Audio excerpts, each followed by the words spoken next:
I have spent 2 days in Saudi Arabia on an official tour. I've held several meetings. I have met senior Saudi government officials, including my counterpart, the Minister of Foreign Affairs, His Highness Faisal bin Farhan Al Saud. I've also met the Vice Minister for Labour, His Excellency Dr. Abdullah Nasar Abtain. I have also met and spent hours listening to Kenyans living and working in Saudi Arabia. I've also met babies of Kenyan mothers. My meetings with the Kingdom of Saudi Arabia and the Saudi Arabian government have centered on our bilateral issues based on our great relationship we have with the Kingdom of Saudi Arabia. We have agreed to work together as a team as we push our international agendas. We have requested the support of the Kingdom of Saudi Arabia as we tackle the drought situation facing our country due to the effects of climate change. With His Highness Faisal, we have agreed to enhance our trade and investment and expansion of our tourism sectors. This will create more employment opportunities and increase the amount of money in the pockets of our people.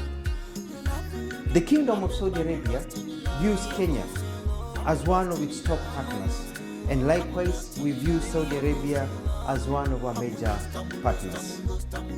On the issue of immigrant labor, we have come up with concrete proposals that will make it easier and better for Kenyans to relate and work in Saudi Arabia where they are high in demand.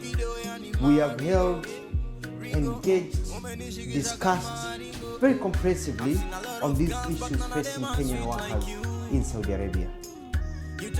Listening to the victims, the agents, Kenyan government officials and Saudi government officials, it is very clear to me that the problems that Kenyans are facing in Saudi Arabia actually do not start here but start at home. The system is flawed and corrupt, and unless fixed, nothing will change.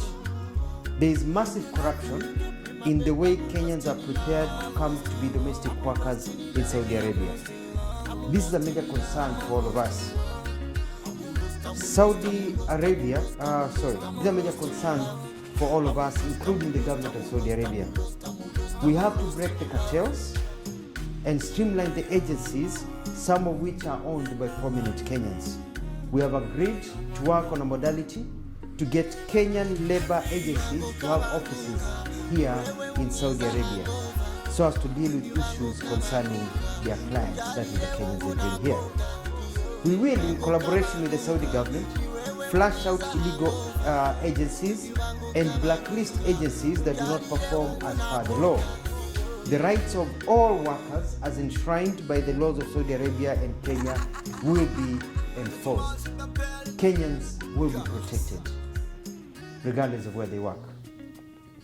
To this end, and as an immediate and short-term venture, we are issuing new procedures to be followed before we give clearance for Kenyans to travel as domestic workers to any country. Kenyan immigration officers will also not allow Kenyans to travel out of Kenya to Saudi Arabia as domestic workers without fulfilling the set requirements. This will start on Monday, 7th of November 2022. We have set up a joint technical team of Kenya and Saudi government officials to fast-track labor issues. They start their work in 2 weeks' time on the 17th of this month. We have also dedicated an emergency hotline for Kenyans in Saudi Arabia to call when facing any difficulties. The emergency hotline number at the Kenyan Embassy will be given. It is +966 500 755 060. On receiving a call, we'll take prompt action, including but not limited to engaging the Saudi government for the assistance. The idea is to ensure every Kenyan lives well, gets medical care, and also is listened to and taken care of. I have requested for an amnesty to be granted to Kenyans who have fallen out of status and who are hiding illegally and who are unable to access media care, so that their documents can be made legal and others given passage to go home. This will be part of the discussion that our teams will sit down and discuss. The Kenyan government, my office, is also dispatching additional staff to the Riyadh embassy to assist in the process of legalizing Kenyans who are out of status and processing travel documents and other necessary work that needs to be done to help our Kenyans. Saudi Arabia has great potential and is a major market for our workers and especially trained ones. Kenyans here working, apart from the domestic ones, the other ones working in other areas appear to be very happy. I've met many, they are happy, they are well paid, they are sitting pretty, and they're making a lot of money. So we just need to fix the domestic part, workers' part, and everything will be flawless. And as I've said, we have noticed that the problem is not necessarily here in Saudi Arabia only, but the major problem is back at home with the agents and all the horror that continues when they get here. We have requested for an increase of quotas to allow Kenyans. We have many Kenyans who are graduates in hospitality, engineering, nurses, doctors, people in all fields, accounting, to be allowed to come to work here. And they have said they need Kenyan labor. So I'm asking Kenyans, be prepared. You'll be coming here as professionals to work here and make a lot of money so that you can also help yourselves and your families. I thank the Kenyans I've met.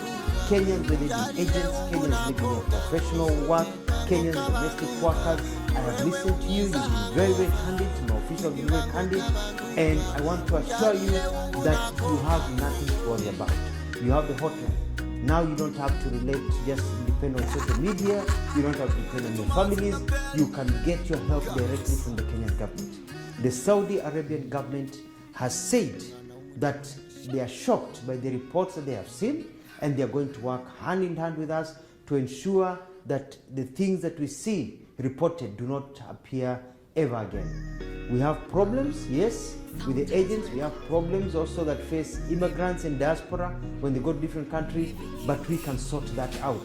And I'm glad the Saudi Arabian government is willing to help us be able to sort out all these problems that we are facing. I want to thank the Kingdom of Saudi Arabia for their candidates, for their candid and open bilateral discussions and their support. I thank them for according Kenyans this great opportunity to work, and I'm confident with the new engagement we will achieve much more. I'd like to repeat and say that we have agreed on many things. One, provisional medical care to Kenyans. Number two, ensuring that the laws of Saudi Arabia are followed, especially by the agents and also by people who are employers of our people. Number three, we're increasing the quota so that we can get nurses, doctors, engineers, journalists, people who have skills, plumbers who want to work here in Saudi Arabia and make a lot of money. We have also noticed that the problem is stuck towards domestic workers. The system is changing, and we have worked on an agreement so that now they'll be announcing soon part of their program so that if you come to work for somebody, you want to move somewhere else, you can be able to shift. We've worked and talked about people, Kenyans, keeping their passports, and the law says they should keep their passports. The problem are the agencies, and we are going to fix that.